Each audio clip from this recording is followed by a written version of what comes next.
I want to ask you to think of the health of our church as a whole. And what it's really easy to do is to say, to look at your area of ministry, and I get it. I've been a volunteer leader of a choir, a small group. Before I was a pastor, I've done all kinds of music ministry and had teams like that. I was a worship pastor who focused just on the worship ministry. And hey, this is my budget and my people, and I get it. You should want to keep your people. You should want to keep the best people, specifically because it makes your ministry good.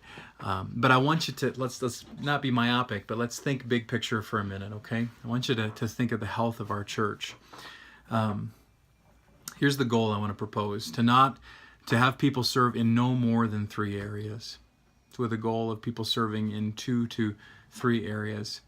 And if we do some analysis in our own ministry teams, we'll see that if that's the case, if we've got somebody on our team that's serving in 4, 5, 6 areas, that we probably need to free that person up, or we need to have a conversation with them about them. So that's the goal, first of all, is to have people serving in no more than 3 areas. This is going to free up some spots on every ministry team, which is good, because we have lots and lots of people who are maybe serving in one area or doing nothing whatsoever. So here's some of the preparatory things that we need to do to move forward with this. Pray about it together as a team. Ask the Spirit to lead you forward as a ministry team. Have a conversation with the people on your team and ask them, how you doing? Where are you at in your volunteer health? Ask them what other areas they are leading, and if they are leading, if it would be best for them to focus more on that. We want to engage people who are not serving at all, or just serving in one area, through a personal invitation. And my hope is that God would create a growing volunteer culture here at our church. And then here's the next thing: to ask volunteers, your volunteers on your team, to help you recruit some of the other people in the church who are not serving much or at all. And one of the best recruitment tools, as I've read about it this week and been reminded again, is people who are excited, volunteers who are excited about their area of ministry. So be unashamedly excited that it's great to volunteer in X, Y, or Z area that you serve in. How does this look practically? Well, as far as gathering volunteers, when I was selling shoes at JCPenney in college, they would sometimes have 5 salespeople on at the same time, and we would all be standing around just waiting for someone to come into our department. So nothing to do. We work on commission, so we're all kind of chomping at the bit, just waiting for somebody to come into our department. And someone would walk in, and I would just have to laugh sometimes, because I'd see 3 people just running to this one person looking to buy shoes, just jumping on them. And we certainly don't want to do that. We don't want this to happen to people who are not yet volunteering. So here's what I propose.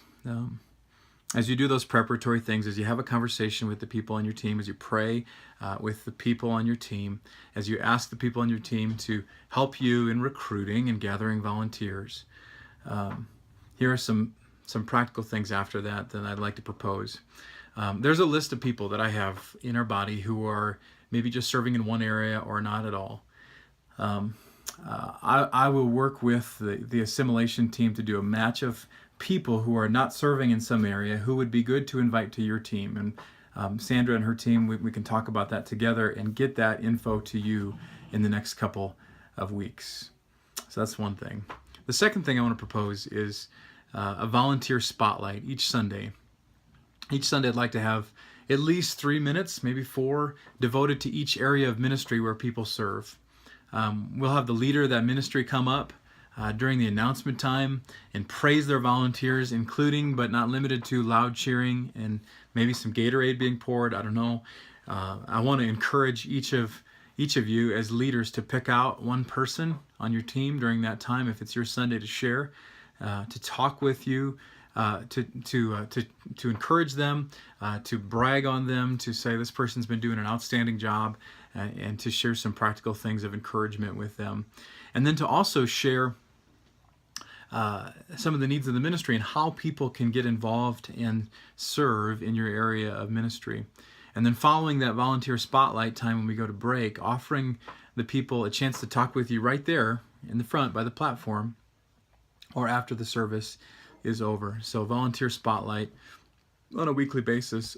And my thought is that we would just keep that rolling every single week, that a different leader would share about their area of ministry.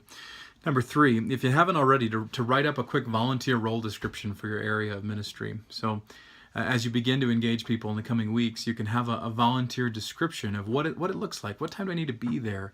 What's the commitment and frequency of service? To have that outlined. What are the responsibilities of this role? Number 4, to invite them to try it out. So to invite someone to come alongside you or one of your volunteers on the team and preview it for a week. So what is this really like? I mean, I've never been on setup before. I've never taught a 2nd, 3rd, 4th grade class before. What does it look like? Or what does a nursery look like? Or what does it look like to be on the greeting team? What does it look like to do some of this stuff? So invite them to come alongside and try it out for a week before you buy. And then 5th, to talk about, with potential volunteers, to talk about the frequency of service, once a month, twice a month. I mentioned that a little bit earlier. But then also to reassure them that they're not going to be forced to serve in this role until the cows come home. That's a Midwest saying for until the end of time. Agree on a period of time that they will serve. Laura's done a really good job in Crosswalk of creating a clean break of a ministry year. And whether you're aware of it or not, we kind of do that. We think in terms of the school year for our church calendar year. So we launch again in August, September. And for Crosswalk, there's kind of a break at the end of, or the middle of July, and there's just a period of a month off, and then back on again in August to launch for the new year. And while we may not be able to take a break, I would suggest that model for your area of ministry.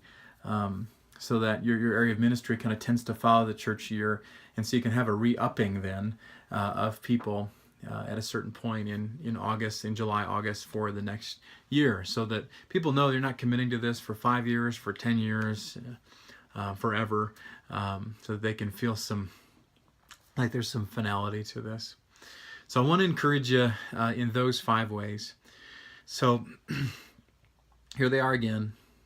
I want to encourage you to think of the health of the church for this goal to have people serving in no more than 3 areas, to pray about it together with your team, to have a conversation with the people on your team, to ask how they're doing in their volunteer health, and then to ask your volunteers to help you recruit other volunteers.